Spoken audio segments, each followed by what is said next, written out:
Salut les amis, salut, que le Père, le Très-Haut, soit glorifié.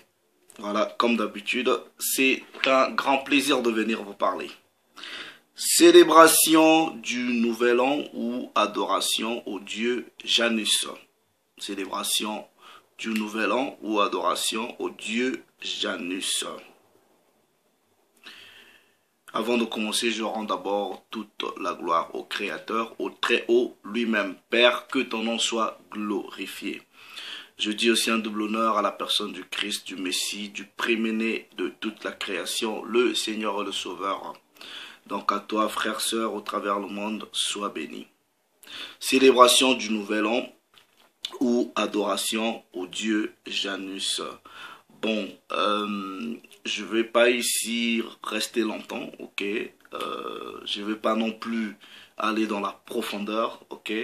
Mais je vais juste ici faire réfléchir une personne. Et j'estime que la plupart des gens qui me suivent depuis un moment ont quand même acquis une certaine maturité, en tout cas dans la réflexion. Bon, est-ce que vous vous êtes déjà posé la question de savoir pourquoi aujourd'hui, soi-disant, le monde va célébrer l'entrée à la nouvelle année? Est-ce que vous vous êtes déjà posé la question?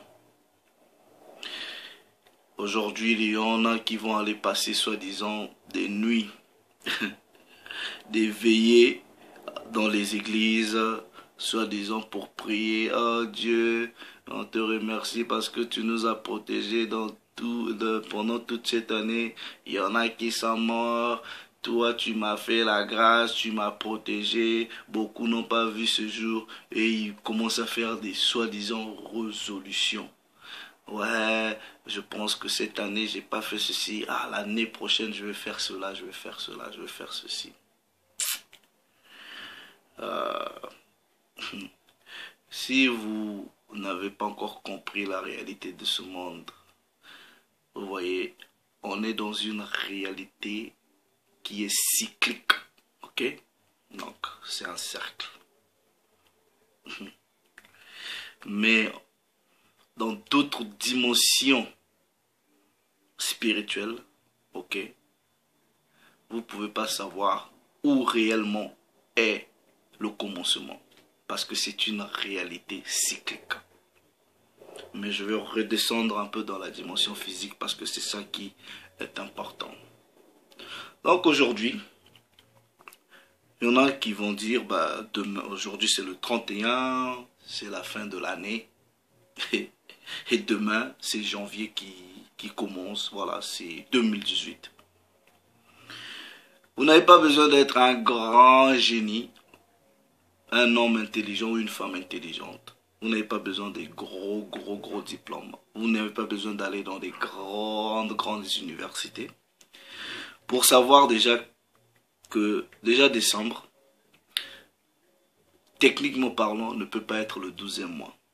Puisque décembre, c'est 10, déca, décimaux, c'est 10. Bon, je te prie d'aller faire tes recherches. Ok, tu retrouveras qu'en fait, même décembre, même dans le calendrier gréco-romain, avant, n'existait pas. Donc il y a eu une période que le mois de décembre et de janvier et de février ont été insérés, mais en tout cas plus tard. J'avais déjà dans le passé fait une vidéo concernant l'origine païenne des noms des mois, ok, et des noms des jours, ok, qui étaient souvent associés aux anges déchus et aux divinités païennes. Bon, mais non. Vous voyez, vous pensez sérieusement que janvier là, dans la dimension physique du commencement, en tout cas du début de l'année, même si la réalité spirituelle est cyclique, du début de l'année, vous pensez que janvier peut être le début de l'année, mais sérieusement. La parole vous dit, est-ce que la nature elle-même ne vous enseigne pas? Janvier ici, on est en hiver, vous sortez dehors, tout est mort. La nature elle est morte. Vous voyez les arbres qui sont desséchés. Et vous pensez que le créateur, ok, va prendre une réalité à lui qui est spirituelle et la mettre dans une réalité qui est physique pour nous et commencer l'année en janvier, mais sérieusement, où tout est mort. Mais le commencement doit être impacté dans la réalité physique. C'est-à-dire, bon, pour faire trop simple, hein, vous voyez, le véritable commencement, même bibliquement parlant, doit se refléter dans la nature, où vous voyez, voilà, tout est naturel. Quand vous sortez, vous voyez le beau temps, vous voyez les arbres, comment vous voyez c'est fleuri, vous sentez la vie. Donc, les païens, comme d'habitude, ont décidé un jour, voilà, de crier, de dédier même un mois entier à un dieu qu'ils adoraient, qui s'appelle Janus. Donc, je ne donnerai pas des détails, je te prie, va rechercher de toi-même. Les documents sont là. Voilà, j'ai même souligné, les documents sont là, l'histoire elle est là, vous pouvez rechercher. Donc, voilà. Et ce qui est bizarre, c'est que les gens vont prendre soi-disant des résolutions. Non, je ne vais pas faire ceci, je ne vais pas faire cela. Donnez-leur seulement 2 semaines ou quelques mois.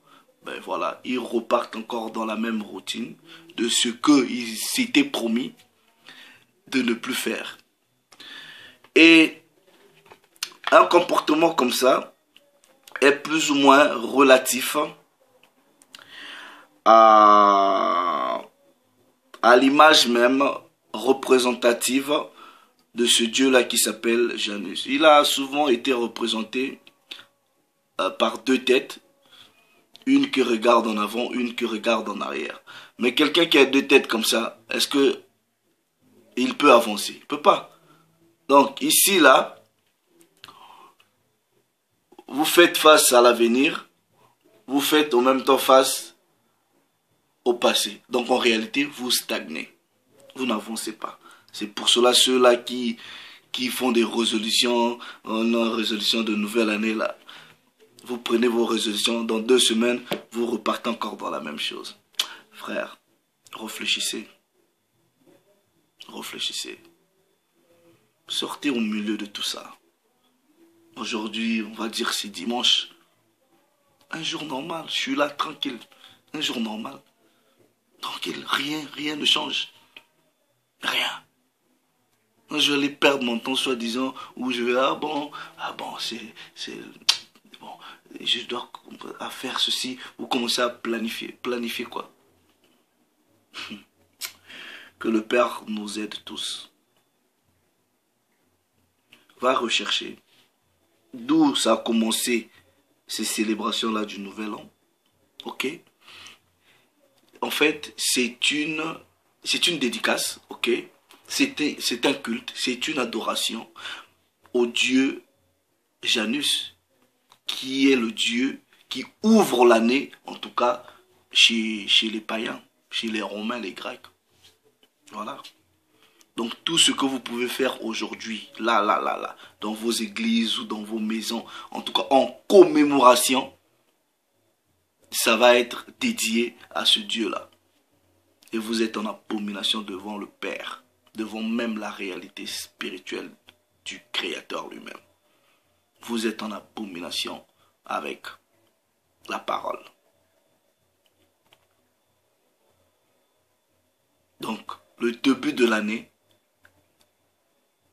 ça se reflète, en tout cas, dans la création. Vous sentez le début de l'année.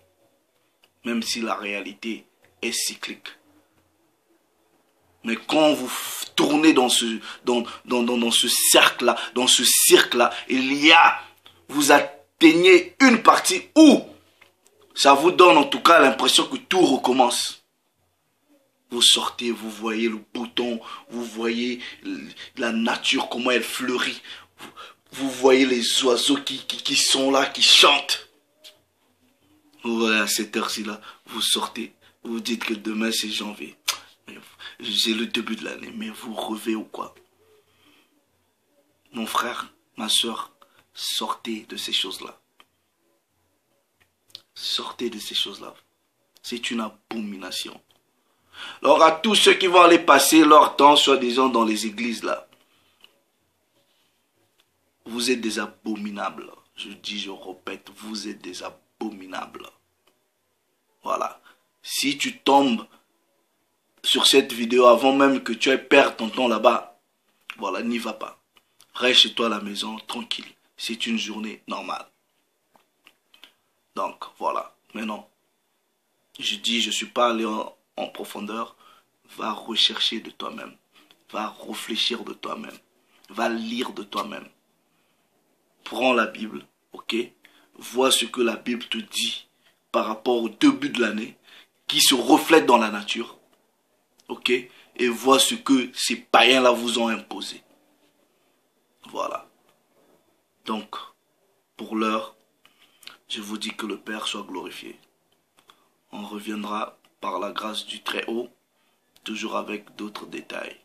Donc avant que tu viennes mettre le pouce comme ça, prends quand même le temps de réfléchir, prends quand même le temps d'aller lire, prends quand même le temps d'aller étudier.